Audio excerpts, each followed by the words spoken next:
네, 10월 28일 월요일 기도를 돕는 그 사람 메일 묵상. 매주 월요일은 팀 켈러의 기도를 같이 배워보는 시간입니다. 5번째, 이렇게 기도하라 라는 파트에서 이전까지는 이제 하나님을 경외하는 것을 배웠다면 이제는 인티머시, 좀 하나님과의 친밀함을 배우는 겁니다. 그 13장 고백과 회개는 필수다 라는 제목이고, 용서받은 마음에서 바른 기도가 세워진다, 이렇게 이제 번역을 했는데, 원래 제목은 인티머시의 친밀함인데 Finding His Grace, 그의 은혜를 찾는 겁니다. 하나님 은혜를 찾는데, 첫 번째는 Free Forgiveness, 값 없는 용서죠. 값 없는 용서. 그것은 Infinite Cost니까 이 무한한 대가, 값을 헤아릴 수 없는 대가. 우리가 이제 값 없이 용서를 받았는데 그건 엄청난 대가를 치렀다, 지금 그 얘기를 하고 있습니다. 그러니까 우리가 받은 용서가 얼마나 큰 희생인지를 기억할 때, 그때 하나님의 은혜를 우리가 기억할 수 있다는 거죠. 출애굽기 34장 6절에는 여호와께서 그의 앞으로 지나시며, 사실 모세 앞을 지나가는 겁니다. 선포하시되 여호와라 여호와라, 자비롭고 은혜롭고 노하기를 더디하고 인자와 진실이 많은 하나님이라. 하나님의 성품은 은혜롭고 노하기를 더디하시는 사랑의 하나님이시고, 그래서 인자를, 이 하나님의 헤세드를 천대까지 베풀며 악과 과실과 죄를 용서하리라. 그런데 벌을 면제하지 아니하고 아버지의 악행을 자손 3, 4대까지 보응하리라. 그러니까 하나님이 사랑의 하나님이시고 은혜의 하나님이시다 얘기하면서 또 악을 자손 3, 4대까지 보응하는 심판의 하나님이시다, 이렇게 얘기를 하는 거잖아요. 그러니까 이게 좀 헷갈릴 수 있다. 하나님이 사랑이신지 아니면 심판이신지 정의이신지가 좀 헷갈립니다. 이 자손의 3, 4대까지 보응하리라는 것은 3, 4대의 윗선조가 죄를 지으면 그 밑에 3, 4대까지 그 죄의 징계를 그대로 받는다는 뜻이 아니라 이 악행의 어떤 흘러가는 삶의 패턴을 얘기하는 거겠죠. 그 안에서 배우고 그 안에서 그 악이 자생하는 삶의 환경의 어떤 전수를 얘기하는 것 같습니다. 그리고 미가서에 보면 주와 같은 신이 어디 있으리까? 주께서는 죄악과 그의 기업에 남은 자의 허물을 사유하시며, 사유한다는 것은 없앤다는 거예요. 용서하신다는 겁니다. 인애를 기뻐하심으로 진노를 오래 품지 아니하시나이다.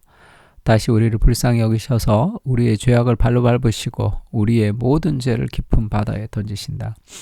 그래서 하나님이 우리의 모든 죄를 깊은 바다에 던지시는 분이시고 낚시 금지. 그래서 이 계속 죄에 대해서 우리가 죄책감에 빠지는 것을 하나님이 기뻐하지 않는다라는 구절도 있습니다. 그러면 하나님의 공의와 하나님의 사랑이라는 이 두 가지 균형이 어떻게 이루어질 수 있느냐면 그리스도를 통해서 이루어지는데, 로마서 3장 25절은 이 예수를 하나님이 그의 피로써 믿음으로 말미암은 화목제물로 세우셨으니 이는 하나님께서 길이 참으시는 중에 전에 지은 죄를 관가하심으로 자기의 의로우심을 나타내라 하심이니, 곧 이때 자기의 의로우심을 나타내사 자기도 의로우시며 또한 예수 믿는 자를 의롭다 하려 하심이라.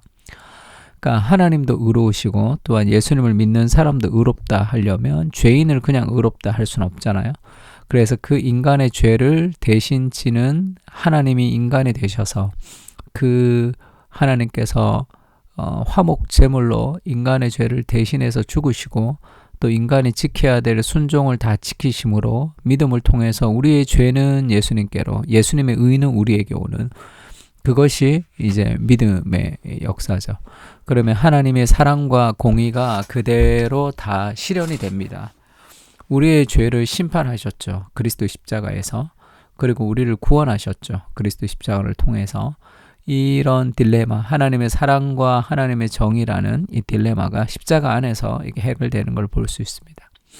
그러니까 구약에서 하나님은 장미와 라벤더가 섞여 있고 철과 향이 이제 뒤섞여 있는 그런 것이 이 구약의 예언서다. 누가 그런 얘기를 한번 한 적이 있는데요. 근데 정확한 워딩인지는 모르겠네요. 장비와 철이 막 뒤섞여 있는 것처럼 하나님의 사랑과 하나님의 정의가 왔다 갔다 하는 게 그것이 구약입니다. 결국 그걸 통해서 하나님이 죄인을 구원하고 싶은 마음과 죄를 심판해야 되는 하나님의 성품의 어떤 이 갈등 구도 같은 딜레마를 보여주고, 결국 그것이 그리스도 십자가 안에서 완전히 해결됐다는 것을 보여주는 것이 신약의 가르침이죠. 십자가 때문에 하나님은 죄에 대해서는 의로움을 보이시는 동시에 죄인들에게는 자비를 베푸셔서 의롭게 여겨주실 수 있게 된 것이다. 그러니까 십자가에서 하나님이 죄에 대해서 하나님이 얼마나 죄를 싫어하시고 죄를 정죄하시는지, 그리스도 십자가를 통해서 죄가 얼마나 이 나쁜 거고 죄가 얼마나 좋지 않은 것인지를 그리스도의 죽음을 통해서 하나님의 의로움을 보여주시죠. 동시에 죄인들을 얼마나 사랑하시는지를 또 그 십자가의 고통을 경험하는 그리스도를 통해서 우리에게 보여주는 겁니다. 동시에 이루어지는 거죠. 값으로 환산할 수 없는 소중한 용서를 받았다는 사실을 통감하지 못하면 마음의 변화가 뒤따르지 않는 피상적이고 형식적인 고백에 그칠 수밖에 없는 거죠. 결국 신앙이라는 것은 내가 죄인인 내가, 아무것도 할 수 없는 내가 용서받았다는 그런 깊은 죄사함의 확신으로부터 시작됩니다.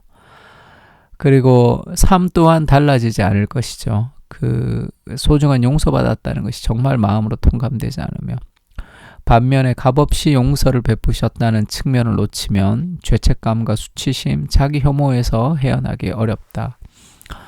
또 반면에 이 값없는 용서라는 측면을 놓치면 굉장히 내가 자기 혐오, 자기의 노력을 통해서 뭔가를 얻으려고 하겠죠. 어디서도 위안과 안식을 찾지 못한다. 지극히 소중한 용서를 값없이 베풀어 주셨음을 정확하게 인식해야만 삶을 지배하는 죄의 권세에서 벗어날 뿐 아니라 죄책감으로부터도 해방될 것이다. 삶을 지배하는 죄의 권세가 우리에게 있는데, 그 죄의 권세를 그리스도께서 해결해 주셨고, 또 우리가 느끼는 그 죄책감으로부터도 우리가 완전히 해방돼야 되는 거죠. 그게 용서받은 사람들이 가지는 그런 삶의 감사와 마음의 가짐입니다. 그러니까 우리가 이제 하나님께 기도할 때 내 죄가 얼마나 크고 내가 얼마나 용서받은 존재인지에 대한 묵상이 좀 필요한 거죠. 그런 은혜를 우리에게 부어달라고, 하나님, 우리의 삶에 사람을 사랑할 수 있는 그런 마음도 없고 나 자신을 향해서 우리가 바르게 살아갈 그런 용기와 능력이 없습니다. 그리스도 십자가의 사랑을 우리에게 부어주시고 그 은혜가 우리의 삶에 건강한 기초를 놓을 수 있도록 다 같이 한번 기도했으면 좋겠습니다. 다 같이 기도하겠습니다.